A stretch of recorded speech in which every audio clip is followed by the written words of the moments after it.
Ang Bases Conversion and Development Authority, BCDA, ay naghahanda ng buksan sa publiko ang pagdevelop ng 10 ektaryang lupain na kinaroroonan ng Market sa Bonifacio Global City, BGC, Taguig City. At bago natin ituloy, kung ikaw ay bago pa lang sa aking YouTube channel ay huwag kalimutan mag-subscribe at i-click na rin ang bell icon para lagi kang updated sa mga bago kong upload video. Inihahanda na ng Bases Conversion and Development Authority, BCDA, ang isang malaking bidding war para sa muling pagdevelop ng 10 ektaryang lupain ng Market sa Bonifacio Global City, BGC, Taguig City.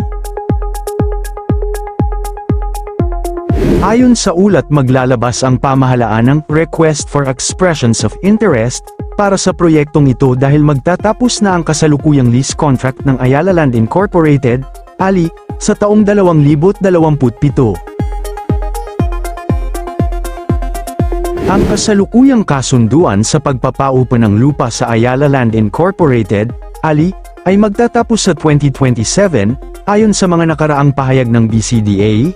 Ang kasalukuyang upa ay nakabatay pa sa lumang rate noong 2001 kaya nais nilang i-adjust ito. Plano ng BCDA na gawing isang Transit-Oriented Development, TOD, ang naturang espasyo.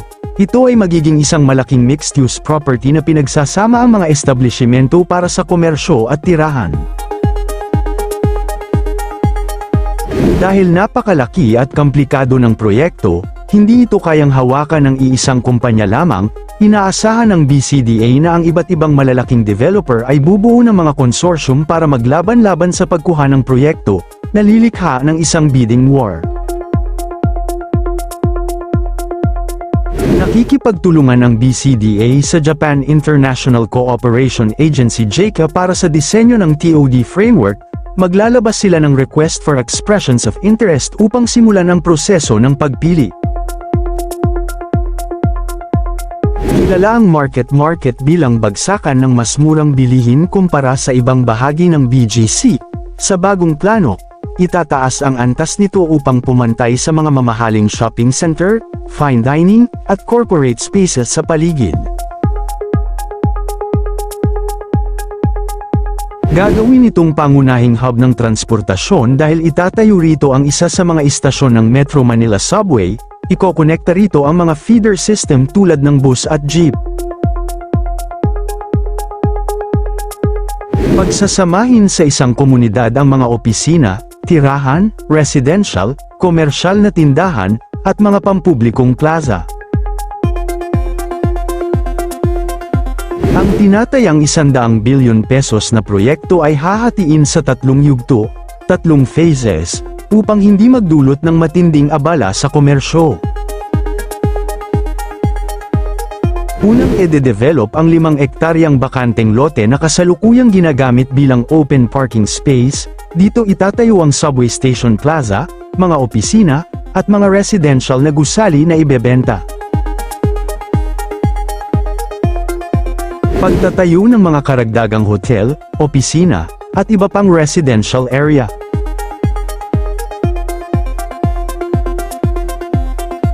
Ito ang yugto kung saan maaaring galawin o i-demolish ang mismong lumang mall structure, dahil dito, walang biglaang pagsasara ng mall na mangyayari sa pagtatapos ng lease sa 2027. Dahan-dahan ang magiging transition. Dahil sa laki ng pondo na kakailanganin, nais ng BCDA na hawakan ito ng isang konsorsyum o pagsasama ng hindi bababa sa 2 malalaking developers. Kahit matatapos ang lease ng Ayala Land sa 2027, welcome silang lumahok sa public bidding o makipag-partner sa BCDA para sa redevelopment. Interesado rin ang ilang dambuhalang kumpanya mula sa Hapon, tulad ng Mitsubishi at Marubeni, dahil sa kanilang kadalubhasaan sa mga subway integrated na proyekto. Ang proyektong ito ay bahagi rin ng mas malawak na 2026 BGC Master Plan update ng BCDA at SGV at Company. Layunin itong gawing mas people-centric ang BGC sa pamamagitan ng pagbabawas ng mga pribadong sasakyan, pagpapalawak ng mga lakaran, active mobility, at pagpapadali ng access para sa mga ordinaryong commuter at manggagawa. Kasalukuyang umuusad ang konstruksyon sa ilalim ng Nishimatsu DMCI joint venture matapos ang formal na groundbreaking ceremony noong nakaraang February. Ang layunin ng Metro Manila Subway Project, MMSP, sa BGC, at Kalayaan Avenue, ay magsilbing mabilis at maasahang pampublikong transportasyon na mag-uugnay sa mga pangunahing business district sa Metro Manila upang mabawasan ang matinding traffic congestion. Ang subway ay dinisenyo upang putulin ang oras ng pagbiyahe mula Valenzuela City hanggang BGC na dating inaabot ng 1.5 oras, at gawin na lamang itong 29 na minuto. Ang biyahe mula Quezon City papuntang Manila Airport ay magiging 35 minuto na lamang.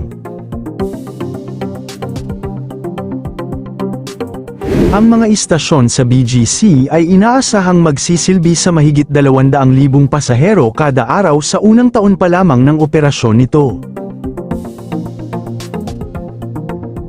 Ang subway ay magbibigay ng tuloy-tuloy na lipat sakay sa mga kasalukuyan at susunod na linya ng tren tulad ng LRT1, LRT2, MRT3, MRT7, at North-South Commuter Railway, NSCR. Mula sa orihinal na tinatayang 355.6 billion pesos, itinaas ang opisyal na budget sa 488.47 billion pesos hanggang 488.5 billion pesos dahil sa mga pagsasaayos sa disenyo at iba pang gastusin. Malaking bahagi nito, humigit kumulang 370.7 billion pesos ay pinopondohan sa pamamagitan ng Official Development Assistance, ODA, loan mula sa Japan International Cooperation Agency JICA.